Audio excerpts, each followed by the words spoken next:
meron siyang problema. Tinitignan niyang paligid niya. Walang magmalasakit anya sa kanya.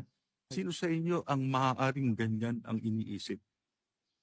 Parang bigat na bigat kayo sa dalahin niyo. Walang magmalasakit sa inyo. Walang tumulong sa inyo.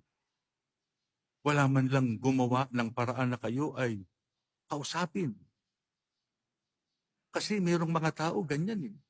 Siyempre, tayo bilang tao maaaring nararanasan din natin yan. Pero anong dapat natin gawin pagka ganyan? Dapat ba tayong mawala ng pag-asa? Yan din ang pananalig ng mga unang lingkod ng Diyos. Pagka dumarating ang mabigat na problema sa kanilang buhay, lalapit sila sa Panginoong Diyos sapagkat ang Diyos ang ating ano raw? Proteksyon. Alam niyo kasi walang ibang makatutulong talaga sa atin kundi sino lang?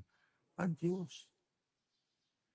Kaya isip-isipin niyo sandali ngayon, ano ang mabigat yung problema na nagbibigay ng happy sa inyo, nagbibigay ng kalungkutan, na halos panawang kayo ng lakas sa bigat ng suliranin na inyong dinadala sa inyong buhay.